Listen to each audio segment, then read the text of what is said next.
大家好，各位钓友，各位手工爱好者们，我是小孙老师。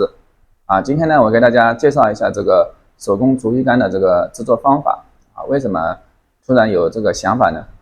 因为我当时在网上学习的时候呢，花了很多精力也走了很多弯路所以呢，我就想把它收集整理成教学视频分享给大家，让大家呢少走弯路帮助大家呢在这个鱼竿制作的道路上面呢更加顺畅的走下去。那好，我们今天呢就开始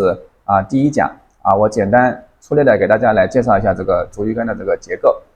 我们这个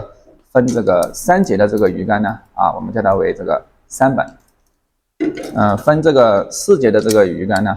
我们叫它为这个4本那么5本6本呢也有相对来说呢就比较少见最常见的呢就是说这个3本跟这个4本那下面呢给大家介绍一下这个3本的这个鱼竿最细的这一根呢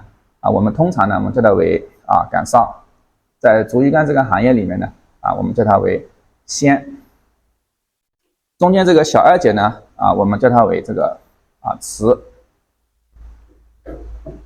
带的这个手把这一根呢我们叫它为圆。那么4本的话我们叫它为圆圆上匙跟楹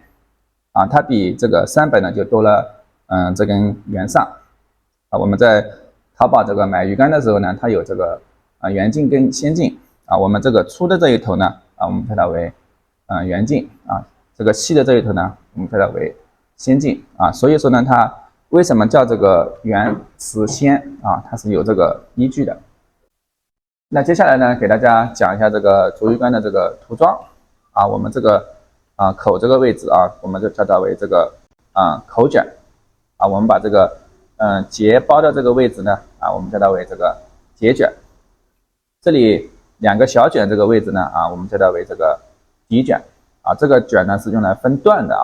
我们叫它为这个段卷。那么像这种款式的话呢我们叫它为这个口卷，像这种的话呢我们叫它为这个底卷，像这种呢整根竿子都做了这个漆的这种呢我们叫它为这个总涂最后呢我给大家讲一下这个竹鱼竿的这个连接方式它的连接方式呢叫做并系我们这个口呢我们叫它为这个玉口插入这个棒呢我们叫它为这个玉棒我们在插入的时候呢快到底的时候呢轻轻拧一下它就上劲了拔出来的时候呢反向拧一下它就拔出来了。那好，我们这个今天这节课呢我们就讲到这里我们下一节课呢给大家介绍一下制作竹鱼竿的时候呢要用到哪些工具谢谢大家收看小孙老师只讲干货。